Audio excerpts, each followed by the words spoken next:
And we are back. The ultimate Premier League review podcast is here, looking back on every single Premier League game from this weekend in the company of talkSPORT's football correspondent, Alex Crook. Hello. And the assistant editor of The Mirror, Darren Lewis. Hello. Both here with me, Sam Matterface, on the way. Hot Spurs, all not nothing for Arsenal. Leeds reborn with help from the USA. And after the naysayers mocked Erling last week, Haaland has the last laugh. Yes, indeed. From talkSPORT, this is the GameDay Podcast.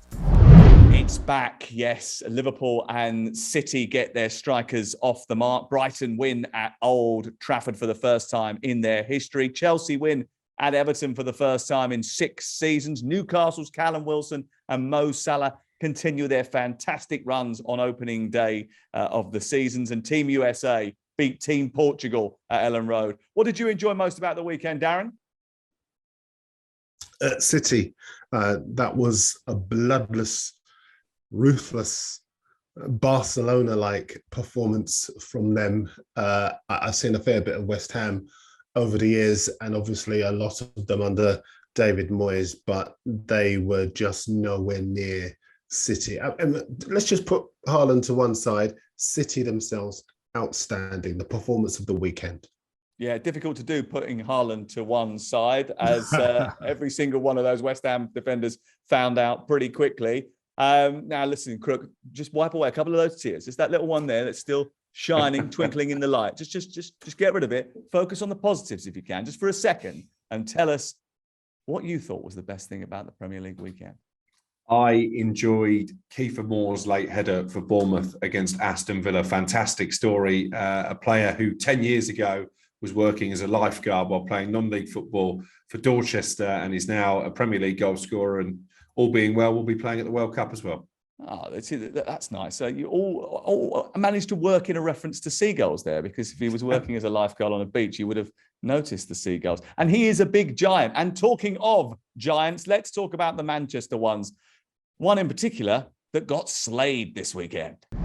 Yes, 93 days from the worst Manchester United performance in recent history. Graham Potter and Brighton beat them once again, this time at Old Trafford. It's the first time they've done that in their history. Look, Erik ten Hag's got a stark reminder here of just how big, how massive, how huge this Manchester United job, this project is going to be. But I want to start with the positives, okay? So let's put smiles on faces here, and let's just embrace the fact that Danny Welbeck was absolutely fantastic. He was brilliant in pre-season. He's got a good pre-season behind him. He was superb all afternoon at Old Trafford, going back to his boyhood club, a club which brought him up and gave him a professional future. He went back there. He terrorised the Manchester United back line. So well done to him. Graham Potter deserves a big clap, a slap on the back, because he's dealing with all sorts like Cucurella and Bissouma, 2 terrific players leaving, but he's managed to find replacements and coach and cultivate a team that produce a terrific performance, Darren. Yeah, absolutely. And yes, he did rake in £88 million for Cucurella and Bissouma, but he hasn't been able to spend it yet. None of the new signings that he's made already were in the side. It is simply good old-fashioned terrific coaching. They were organised, they were efficient, they used the ball well. Their distribution was excellent. Their hard work shamed Manchester United, and they were full value for the win. I know United came back into it in the second half, but in the first they were outplayed, outmaneuvered, outfought. And for me, they were utterly deserving of that victory. Look, the other side of the ball is probably where we're going to focus a lot more of our attention. And that's where the headlines are this morning. You're waking up, you're listening to this podcast, or you're coming home from work, you're listening to this podcast. Everyone's been talking about Manchester United all day and just how bad they were. It was no secret, though, that this team needed a complete overhaul at the end of last season. You know, we all knew that they needed new players, and it hasn't happened. Yeah, I don't know what was more depressing, actually. The first half performance, the defeat, you know, the expectation being punctured on day one, or the fact that they're trying to sign Marko Arnautovic. I mean, that is an absolute disgrace, isn't it? It's absolutely taking the mickey out of the fan base. But that's More a transfer, tissues, please. More tissues. The transfer they're even trying to contemplate. And it makes a mockery of the fact that this is a brave new dawn, because ultimately it can't be a brave new dawn, because they are saddled with owners who are only interested in lining their own pocket.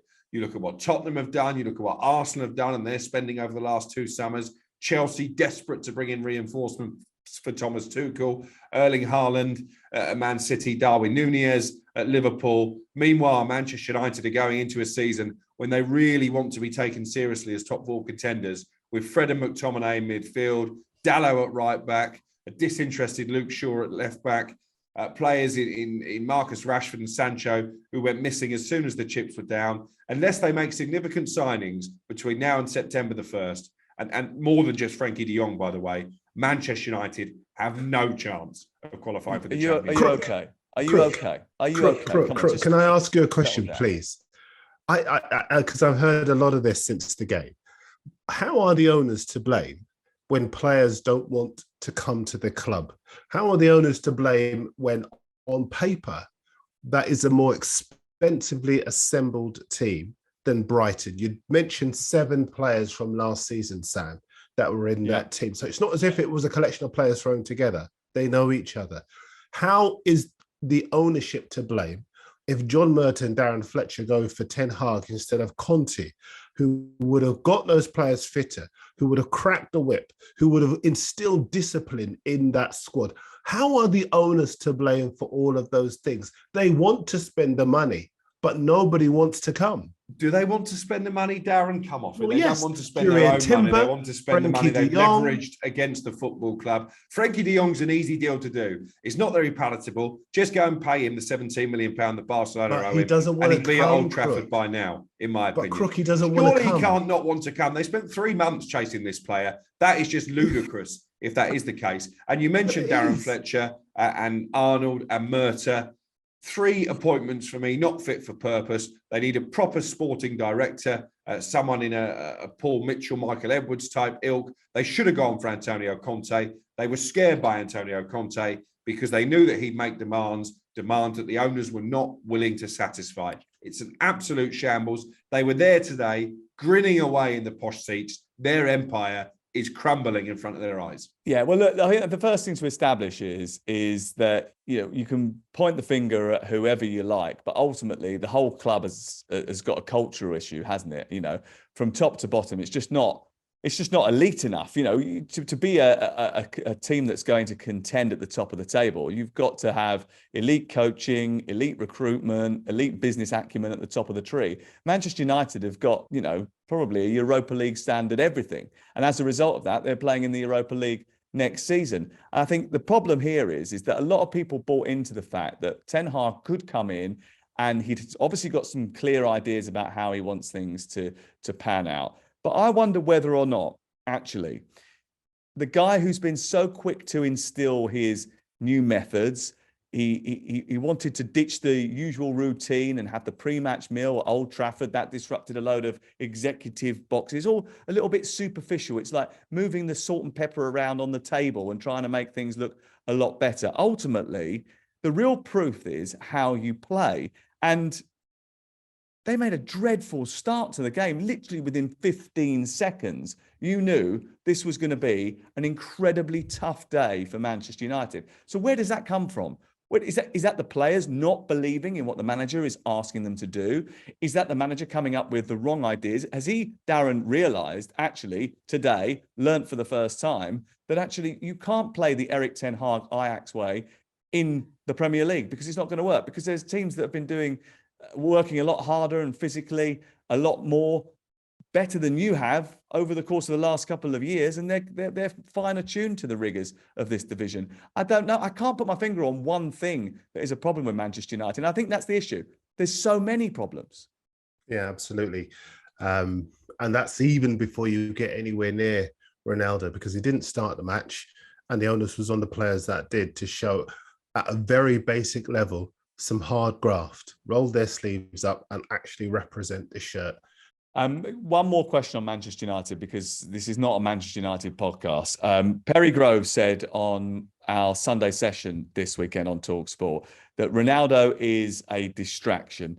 United fans are split. Some will say, don't be ridiculous, he's our only goal scorer. He's the only bit of world-class quality we've got in the ranks. And when we see him come onto the pitch, he helped them play a lot better. They played a lot better when he came on the pitch. But really and truly, this is not something that the new manager should have had to deal with. When he was given a contract to come to Manchester United, if he was so desperate to play Champions League football, he should have made sure that there was a Champions League release clause.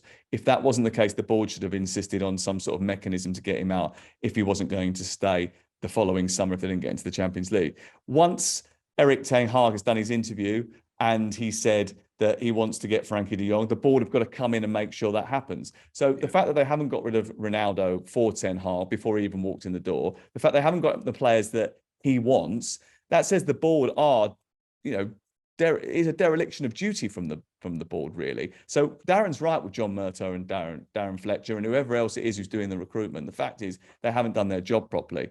The only problem I've got here is that in trying to be diplomatic, if that is the case, or maybe he was telling the truth, Ten Hag has been telling us for the last month that he wants to work with Ronaldo, that he wants to keep him involved, that he's a world-class striker, that he wants to put him up front and he can do everything that is going to be asked of him. Now, maybe that was lip service, but it's lip service that only works if you back yourself up. And when you're forced into a corner and you've got to play him, you play him.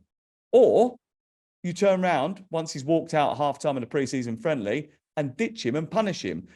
The third way, keep him on the bench, bring him in midway through the second half, that undermines absolutely everything and means that Ten Hag loses total respect from everybody because he hasn't done the punishment. He hasn't backed up his own words. He's tried to come up with some fudge and it's backfired. It was a halfway house. But I'm going to have to disagree with Perry about United being better off without Ronaldo, because who do you replace him with? Christian Eriksen or Fernandes in a false nine. I thought Eriksen was brilliant, by the way. I thought he was Manchester United's standout performer, even though he spent a lot of the game playing in a position that would have been alien to him. Rashford missed a couple of big opportunities. You can't trust him through the middle as a number 9. You can't trust Anthony Martial to maintain fitness or form. And I'm certainly not willing to put my faith in Marko Arnautovic to come in and replace Ronaldo. So they have to keep him and they have to play him, because when he did come on, he gave the whole fan base a lift. He gave the whole stadium a lift. And I think he gave his teammates a lift and he gave them an outlet. Haaland led the Manchester City line. 2-0 they beat West Ham United on Sunday afternoon. He opened his account with 2 goals as the champions beat West Ham on Sunday. Manchester City had drawn their last 3 visits, Darren, to the London Stadium, but this was a different Manchester City and a different West Ham. In Haaland, we are seeing one of the truly great talents of European, I'd argue, world football now starting to take flight. He's going to score 25 goals easily. And I think as long as he shows a bit of patience, Wayne Rooney was in the Sunday papers talking about that, wait for the players outside the box to do their best work and serve chances up on the plate for him, he will fill his boots. Yeah, Crook, Roy Keane said on Sky on Sunday he could get 30 or 40 goals. Can you see him breaking the record set by Mo Salah for a 38-game season, the 32? Every chance. I think he guarantees goals. He lives for goals. The second goal impressed me because he had an option to lay the ball off to a teammate to his left-hand side. That was never, ever a possibility because he is someone who just loves finding the back of the net. And it was such a clinical finish as well. The nonchalant celebration, barely broke into a smile post-match because this is just business for him. He is a businessman who deals in the commodity of goals. And the fact that even in the space of a week, the difference in the wavelength between Haaland and the rest of his teammates was so striking. I think he's going to be very difficult to stop. And I think, therefore, they're going to be very difficult to stop as well. Yeah, very impressive. And just remember, a week ago, everyone was laughing at him because he missed one chance in the Community Shield. I don't think there'd be too many giggling now. A quick word on West Ham. They did look there for the taking, didn't they? Because despite a summer of rebuilding, they somehow contrived to start the season with just one fit centre-half. Then they lost Fabianski to injury. Alphonse Areola came off the bench and within seconds had given away a penalty. It wasn't the great start that David Moyes was hoping for, Darren. No, it wasn't. And if anything, even though they were outclassed, it was a stark wake-up call for the club, really, because they cannot possibly afford to start, well, once the window closes, they can't afford not to have more reinforcements. They need more up front. They need another left back. They need another centre half. They need more in midfield as well. I know that they're planning for a very big finish to the window, and I would expect them to have far more depth by the time we reach September the 1st. What a great start to the season for Fulham Football Club. They led twice against Liverpool. Mitrovic, a real handful. I thought Paulinho was terrific in the centre of midfield, snapping away, made a cracking impact, worked at a real intensity, and that really troubled Liverpool. In fact, Liverpool didn't really up their game until James Milner came off the bench and they brought Nunez into the team, and he made a great impact. Yeah, and listen, you can't win or lose a Premier League title on the first day of the season, but you can make a statement and lay down a benchmark. Manchester City and Erling Haaland did that. Liverpool didn't. And listen, I think at the end of the season, if you draw at Fulham, it's 2 points dropped. It's not a point gained. Yeah, I still think Liverpool win the league. So I'm sure they'll bounce back. I love Nunez. I think he's a terrific asset to the Premier League. Haaland looks great. The shootout between these two clubs is going to be fabulous. I'll tell you what, we are going to go on some ride with these two teams. Crystal Palace 0, Arsenal 2, live on talkSPORT on Friday night. Martinelli and an own goal from Mark Gurhey, inspired by Bukayo Saka, separated the two teams. They started like a train on Friday night, didn't they, Crook? But it was a steam train because they quickly ran out of energy. You have to say Crystal Palace missed a couple of big opportunities at key moments that could have changed the course of the evening, but it was impressive, certainly the start that Arsenal made, and then I guess it comes down to game management and being able to grind out results, which is another facet top teams have to show over the course of a season. I was impressed with Gabriel Jesus. I think I'm right in saying he's the most picked fantasy league player. Something like 75% in the official Premier League game have picked him because a lot of people are expecting him to have a big season, and I think he's expecting himself to have a big season. I think you can see the way that he took responsibility. He's relishing being that main man in a team which he never really had. Manchester City, he brings that title-winning experience. I think he's going to have a terrific season. One of the things that really irked me, though, about the whole of the weekend and surprised me was the lack of changes. Now, managers and head coaches have constantly argued, especially those in charge of big clubs, to have 5 substitutes available to them. Yet, Brendan Rodgers hardly used a substitution. Erik ten Hag waited till 89 minutes to bring on 3 players, which disrupted the flow of the game and ultimately meant that they didn't end up getting an equaliser, which they were apparently in search of at that time, although it didn't look like it. And Mikel Arteta waited till really late to make his changes and bring on Tierney and Nketiah. When those 2 changes, Arsenal was screaming for about 10 minutes. They were under the cosh. They were sitting deeper. They were getting pushed back. They needed an outball. They needed somebody to just stiffen up that left-hand side. And the sort of reluctance to roll the dice. I wonder if it's because it's all a little bit new to them, Darren, this idea that you can make 5 changes. Yeah, I think you're right, because a lot of the teams that I saw made the changes late, lots of triple changes towards the end of games. Man United did a similar thing. They brought on 3 of the younger players, with a couple of minutes to go. I think as time goes on, you will see teams use those options more judiciously, because I think they'll have to protect players, particularly as the fixture list starts to get a bit more congested. But certainly I think it's a bit new to them, and that's why we saw so many late changes rather than ones that affected the game. William Saliba was pretty good, wasn't he? 62 touches, 46 of 49 passes completed, 7 clearances, 7 possessions won. Not a bad Premier League debut for the Ligue 1 player of the season, young player of the season last year, Crook. Yeah, and obviously Arsenal fans have been crying out for him to come back and to be utilised. I think you have to say, looking at that display, Mikel Arteta probably did the right thing, sending him out on loan last season, getting that bit of top-level experience. And it's a cliche, but he will be like a new signing. I think Arsenal are in quite a good place at this moment in time. Tottenham Hotspur will certainly be better this year than they were last year. Southampton, I'm not so sure. Antonio Conte wanted Tottenham to be competitive. Certainly they looked that way as they beat Southampton by 4-1. Kane, Kulusevski, Son linking up beautifully. They sort of fit together like a Tiffany bracelet, didn't they? They were linking beautifully. And the most impressive thing about this was that none of the 6 new signings, Darren, started the game.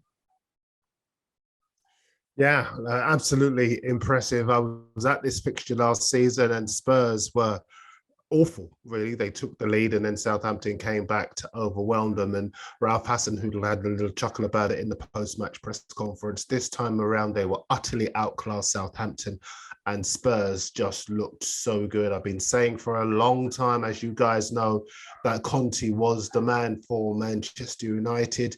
You look at the way he's transformed. I'm sure I haven't heard you say that before. You look at the way he's transformed. I'm going to have to go back through some of the tapes, I think. Last season and also in pre-season they look fitter, they look more organized, and he said now the final thing I've got to change is the mentality, but you can see some of the mentality having changed already because they never panicked when they fell behind. I know you're at the game, Crookie, and so you'll be able to underline this, but they were a side now that shows you they are not solely reliant on Son and Kane for the goals. They can score from anywhere on the pitch. Crookie wasn't at the game. I don't even think he saw the game, did you, mate? But I saw the highlights. Yeah, you saw the highlights. I thought they were really good, actually. And I think that Sessegnon has really upped his game in pre-season. He's got bulkier. He's had a gym routine. Dyer himself has done very, very well in sort of slimming down and getting completely fit. He scored his first goal in 3 years in the Premier League. Kulusevski was man of the match. Kane didn't even score. Son didn't even score in this game, which is frightening for opponents. It is the biggest opening day victory in 36 years for Tottenham Hotspur.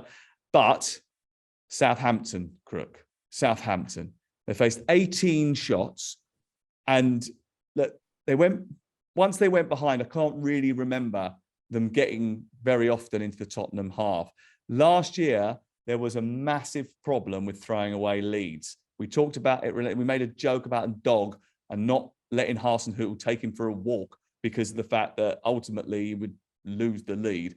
But this is history repeating itself. You know, this is a real problem for Southampton. They've had a very bad record. You know, 4 opening day games under Ralph Hasenhüttl, and they've lost the whole lot. That's a record.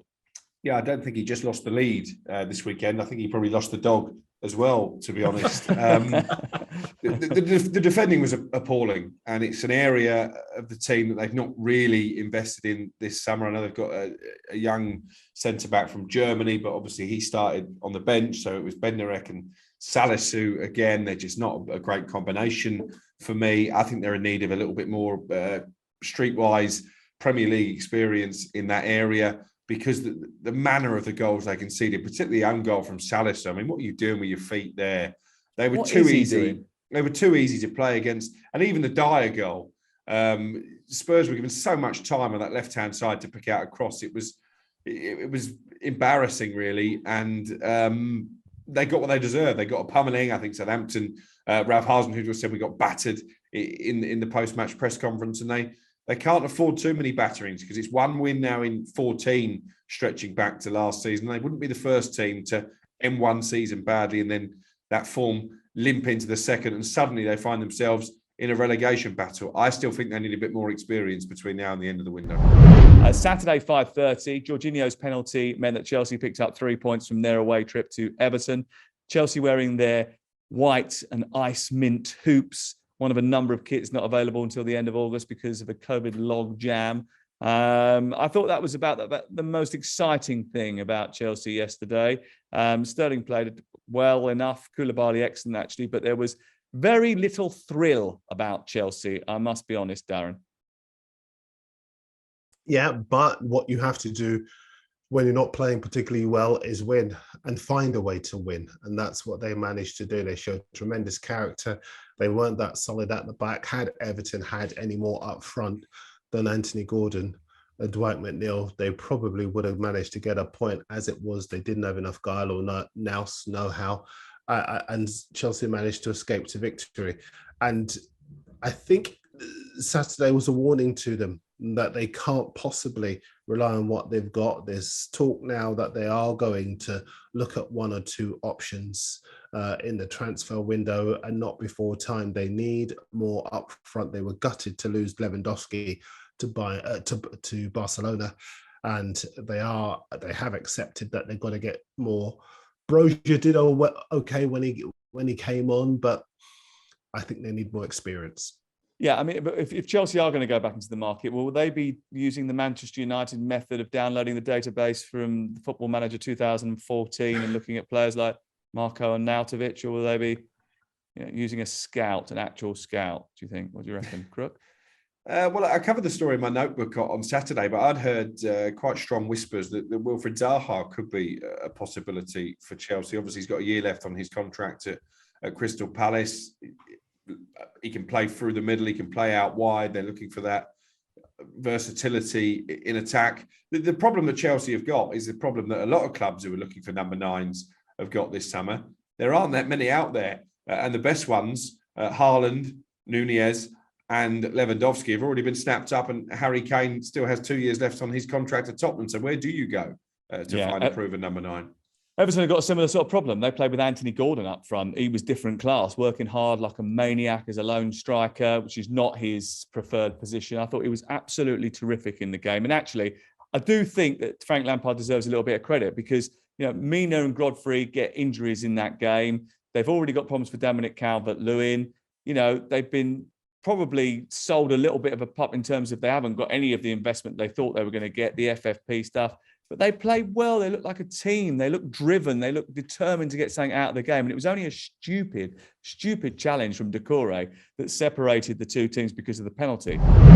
Leicester 2, Brentford 2. Substitute Josh Da Silva with a late rocket. And boy, what a hit it was. Salvaged Brentford a point as they come back from 2 goals down to draw 2-2 in the Premier League. Brendan Rodgers, I just don't get... the negativity around Brendan Rodgers that has sort of been coming out of Leicester for quite a while now. I understand that they obviously dropped a couple of points from this scenario, but he hasn't signed a single player. He's the only club in Europe's top 5 leagues not to sign a single player. Tactically, he was getting pulled apart on the Sunday session. What did you think of how he reacted to that second half, Darren? I just think as far as Leicester are concerned, no one's having a pop for the sake of it at them.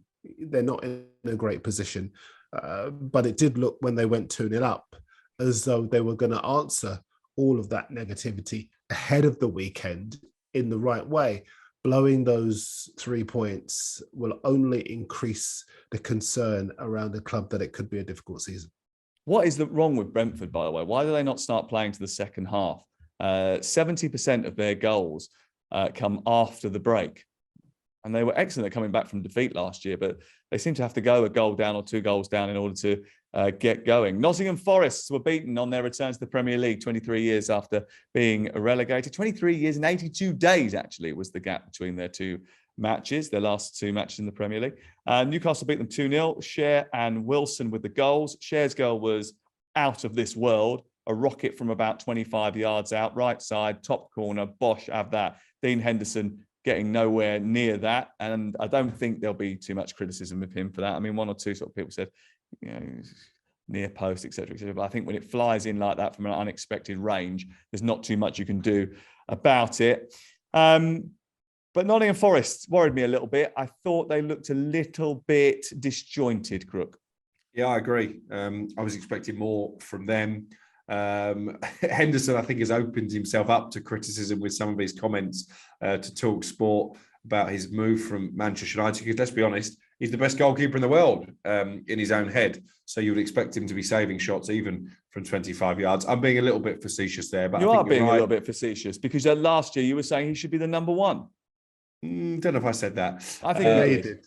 Yeah, you did. You Okay, definitely did. 2 against 1. But yeah, it wasn't a great return to the Premier League for Forest. And I think, again, it's an illustration, despite the fact they spent so much money and brought in so many players, that it is a huge step up from the Championship. I thought Jesse Lingard was quite average, actually. But I wanted to focus on Callum Wilson because, I'm a massive fan of Callum Wilson. I have been ever since Bournemouth signed him. I think he's got so many attributes as a striker. Finish. I think he's a menace for defenders, his pace, his movement. He knows where the goal is. If he stays fit and he doesn't go to the World Cup, that's a travesty. Yeah, look, he's identified as a player who could make the difference for Newcastle on our Thursday podcast. We both said that, and he's become only the second player after Alan Shearer to score in 3 consecutive openers for Newcastle United. Leeds, or Team USA, because towards the end of the game, they were all chanting, USA, USA. Beat Team Portugal, Wolves, 2-1. Rodrigo and an Ait Nouri own goal. With a difference after Podence had given Wolves the lead. But Leeds American Idols produced a performance that led Ellen Road to get to its feet at the full-time whistle. Brendan Aronson is claiming the second goal, even though it's credited as an Ait Nouri OG. But I thought they responded well to going a goal down, Darren. Yeah, and it wasn't just to going to go down. It was to all of the negativity around the squad. Phillips had gone, Rafinha had gone. Lots of people had predicted that they'd have a difficult season. So they needed to make a statement. And I think they did in the match, not just in winning, but with the character that they showed and the willingness to fight for Jesse Marsch, who himself got into a fight with Bruno Lage on the touchline, saying a few things. Unseemly, that wasn't it? A bit unseemly. It was. I can understand why Bruno Lage was annoyed as well. He said that he heard a few things from the Leeds camp during the match that he didn't think were particularly palatable. And then at the end, Jesse Marsch wanted to shake hands, and like the average person, he said, well, no, you can't just come and shake my hand after you've been saying one or two things on the touchline. Jesse Marsch played it down in his press conference.